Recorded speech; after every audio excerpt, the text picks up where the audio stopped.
And ESA, Elementary and Secondary Education Act, was the federal funding that secretly moved the agenda along. So, getting inside the EQA inventory was a real eye-opener. So I'm going to take you through one of the goals, although it started out with 10 quality goals of education, which were taken from the NEA's 1913 Cardinal Principles of Education. So remember in the beginning when we talked about attitudes were parts of a tendency to act in a certain way, dispositions. And I want you to remember that word throughout this presentation, because what they are doing right now is exactly what they did in testing dispositions during that period of time when my son took the test. Pennsylvania goal, citizenship. Quality education should help every child acquire the habits and attitudes associated with responsible citizenship. We can all agree to that idea, of course, but what you as an American may have thought was being measured was really totally the opposite. The information that I'm going to tell you is very scientific, a little bit complicated, but very important. And I'm hoping that you'll bear with me while I try to explain what B.F. Skinner was looking for and all the social engineers that I had just explained to you that were involved in the NAEP and the Pennsylvania EQA went about measuring our children's attitudes and values. I do have the test, I do have the scoring materials. So this is an exact quote from the Pennsylvania EQA. The National Assessment of Educational Progress developed 9 citizenship objectives. These national objectives were used to provide a frame of reference for what was to be measured. Objectives in the factual domain, knowing structure of government or understanding problems of international relations, were not considered in developing the scale. Arriving at a satisfactory definition of citizenship was much less complicated than applying the definition to the assessment of student attitudes and behaviors. The display of responsible citizenship behaviors, like honesty and integrity, are most often situational. A person's display of good citizenship under one set of motivating conditions tells us little about which way he or she is expected to act if those conditions are altered. The context in which the behavior is elicited therefore becomes at least as important in determining the outcome as the predisposition of the child. To assess citizenship, a behavior reference model incorporating elements related to the psychological notion of threshold is used. In reference to citizenship, threshold refers to that set of conditions to bring about desired responses.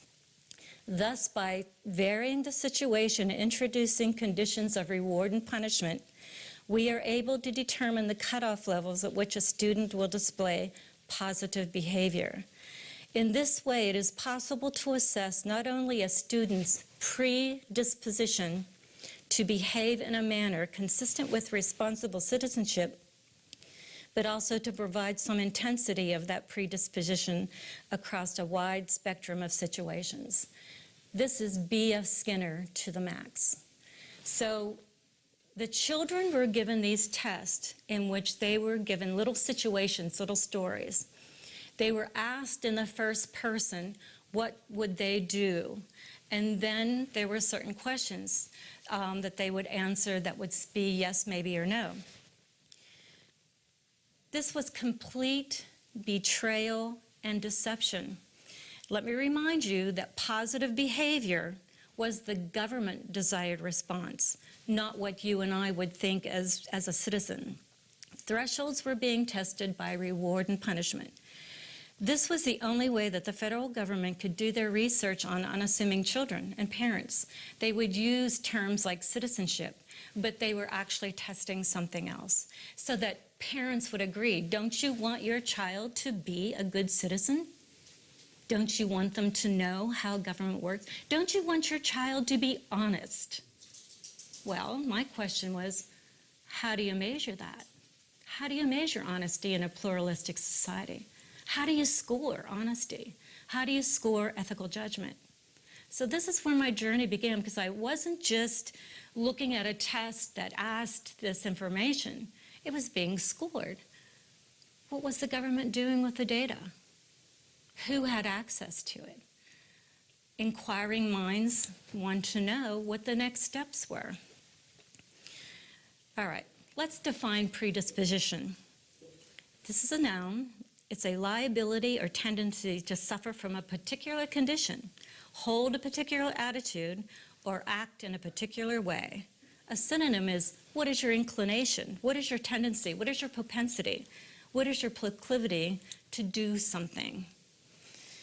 So the test questions were hypothetical situations or social situations in which the students were asked. Each story had 3 things listed as positive or negative consequences. Again, B.F. Skinner. And of course, there were subscales of how they were scored. So this is the science of scoring attitudes and values actually toward collectivism. What was the government looking for? Let's read a test question and we'll look at the subscales. So let me explain what the subscales were. These subscales that were listed in the Pennsylvania EQA could have been taken word for word from Bloom's taxonomy. It was receiving stimuli. It was responding to stimuli. These were the subscales. Willingness to protest unfair treatment, tendency to accept new members into a group, degree of restraint from teasing. The second one, willingness to report law-breaking of others, obey authorities, prevent classroom disruptions. And the third was personal responsibility and integrity, willingness to honor self-made commitments to individuals and groups, willingness to take responsibility, and willingness to report mistakes in one's favor. Okay. So now I'm going to explain to you how the government is going to collect this information.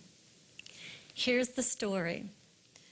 There is a secret club called the Midnight Artist. They go out late at night and paint funny sayings and pictures on the building. A student is asked to join the club. In this situation, I would join the club when I knew, number 1, my best friend asked me to join. Going back to the subscale, because that's how they scored it, what is your child's willingness to commit to his best friend? Okay? The first question, I would join this club that vandalizes when I knew, number 1, my best friend had asked me to join. You got 1 point for yes, you got 0 for no. So, I would join the club when my best friend would join. The government was looking for, what was your commitment to your best friend? Totally geared toward collectivism. The second question, I would join the club when I knew most of the popular students were in the club. What was your commitment to the group? You got 1 point for yes, I would join the club to vandalize, 0 for no. Now, the third one was really kind of complicated for me at first because I wasn't really thinking about that subscale. It was scored by reward and punishment. Okay, so the last question in this particular story, I would join the club to go out and vandalize when my parents would ground me if they found out I joined. The state desired response was no. You got 1 point for no, 0 for yes. I couldn't really figure out, well, if this is geared to collectivism, why would they want my child to obey their parents? That's not what the government was looking for. The government was looking for, will the child respond to punishment from an authority figure? If punishment is incurred, will your child obey? Understand that the test is gathering information. Gathering information, it's a total psychological profile. Now remember, thresholds were being tested in citizenship. You also had self-esteem. Self-esteem was testing locus of control. Was the child internally influenced, externally influenced? By the time you went through 12 quality goals of education, where you had a complete psychological profile of realize not only of the child, but what the parents taught the child. So they actually had a psychological profile on the family. So this is where I began, and it's interesting to note that when you really think about the type of information that was being collected, and the next question is, well, what were they doing with this information? Where was it being collected? What on earth are they doing with psychological profiles of children and their families? It's all about data collection. First, the government would place children and parents into sociometric groupings according to background information and answers to the test. So in the beginning of the test, there were 40 or so questions on the background of the family. What was the education of the parent? Did you have a computer in the home? It just went on, all of this information, because these were conditions or variables that they would use to put people into subgroups, subpopulations. And then they would be able to target different populations for remediation. So this is actually called a psychographic. A psychographic is a representation or a chart of the personality traits of individuals and groups. Then this could be used for marketing, where conservative people live, individualistic people, liberal-leaning, groupthink, cross-referencing all the other data, also along with census data to target the population groups located in the United States. Now, the next type of documents that I received was called Resources for Improvement. So the Pennsylvania EQA had a booklet for every quality goal of education. And each booklet had different validated research that had been developed under the criteria for each of those quality goals. But they were piloted from different states. So it was interesting because there were, under the Pennsylvania EQA, under the citizenship research packet, it would have curricula piloted from Texas, Ohio, New Jersey, New York, Florida, all validated under the Pennsylvania EQA. So the question is, how could, one of the validated projects was Institute for Political and Legal Education from Sewell, New Jersey. Curriculums for Meeting Modern Problems, the New Model Me, from Lakewood, Ohio. How could a project from Lakewood, Ohio be validated under the Pennsylvania EQA unless EQA was the national validating criteria? The Pennsylvania EQA is basically the NAEP. So now, the test was also scored in two ways. There was a norm-referenced scoring, which was a summative report. So it was gathering information on to target a school. And then there was a criterion, which the school districts never saw. This was the information of scoring data on individual children that they would measure over time. So the whole idea of the Resources for Improvement and the summative data with the norm referenced was that this data would be used to change the curriculum in your actual school. So when you added up all the scores, okay, so that score, if your child said that they would not go out and vandalize, that was a behavioral weakness according to the government.